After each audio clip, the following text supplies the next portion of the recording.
নমস্কার, শুভ সকাল।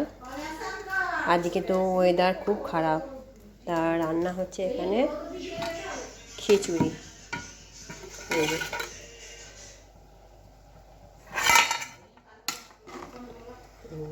খিচুড়ি হচ্ছে, বসিয়ে দিয়েছি খিচুড়ি। আর এখানে হয়েছে আলু ভাজা, আর এইখানে হবে নারকেল ভাজা।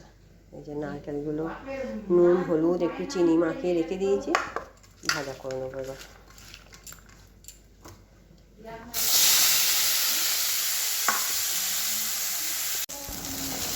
এই যে নারকেলগুলো আমি গ্যাসটা কমিয়ে দিয়ে নাড়তে থাকছি। নারকেল আমার ভাজা হয়ে গেছে।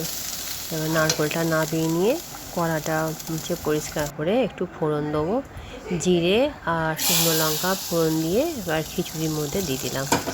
ব্যাস, খিচুড়ি আমার রেডি। এবার একে একে সবাইয়ের খিচুড়ি বেড়ে নিচ্ছি। মানে খিচুড়ি তো খুবই ভালো লাগে খেতে, তাও আজকে যেহেতু বৃহস্পতিবার, আজকে একটু নিরামিষ খিচুড়ি করেছি, নারকেল ভাজা আর আলু ভাজা দিয়ে। বেগুন থাকেনি, নাহলে বেগুন ভাজাও ভালো লাগে ওর সঙ্গে নিয়ে। এবার আমরা খেতে বসে গেলাম। খিচুড়িটা কিন্তু দারুণ খেতে হয়েছিল। এই যে আমি, আমার মেয়ে আর দিদি, তিনজনে মিলে আমরা খেতে বসে গেছি। এবার বেলা যেহেতু অনেকটাই হয়ে গেছে, তা তোমাদের আমার এই ভিডিওটি কেমন লাগলো অবশ্যই কমেন্ট করে জানাবে। আমার চ্যানেলটি সাবস্ক্রাইব করবে, লাইক করবে আর পাশে থাকবে। আজকের মতন টাটা।